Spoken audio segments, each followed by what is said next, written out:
I think there is like definitely maybe an educational component to our roles as youth ministers, right? Because we do have more exposure to them. We do, quote unquote, speak their language, right? That's what we're aspiring to do. We're always trying to grow in that. We're reading resources, trying to understand their culture, trying to find illustrations that are relevant as we teach the word.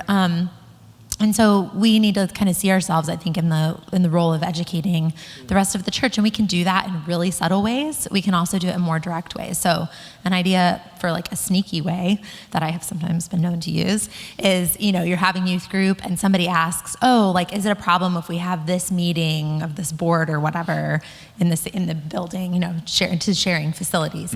We shared some facilities at my most recent church. And so, and I would often say, yeah, that's fine, but you know what? We might actually be doing like a run around the building kind of game that night. Like we might actually be doing a scavenger hunt or something, or like we call it Zork. So as long as you're cool with that, come on.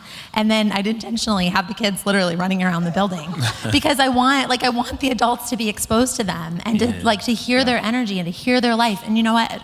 Like every time we did that, somebody on that board would come to me and be like, that was so awesome. Like I loved hearing their excitement and they want to be here and they feel so comfortable.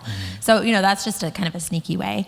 But there might be more direct ways too, like asking for an opportunity to address an adult Sunday school class or, sending out some resource, if you have a church newsletter, maybe asking if you can have a spot every now and then to send out an article or a resource.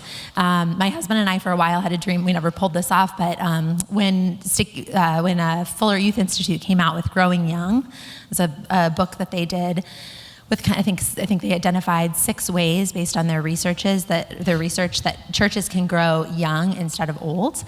And we thought that would be a cool book to read in kind of an intergenerational group in the church. Like maybe get some parents who are already like, yes, we want kids included.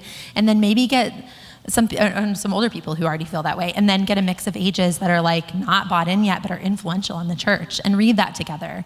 You could also use Sharon Ketchum's Reciprocal Church. But I feel like just kind of thinking creatively about, okay, maybe I don't feel like I have much influence. Most of us have experienced that, but what are the ways, indirectly or directly, that you could get in front of the church or the leadership and share, your own, do a presentation for the elder board about like what the research says about integrating kids or, That's good. Just to start to kind of open up that conversation.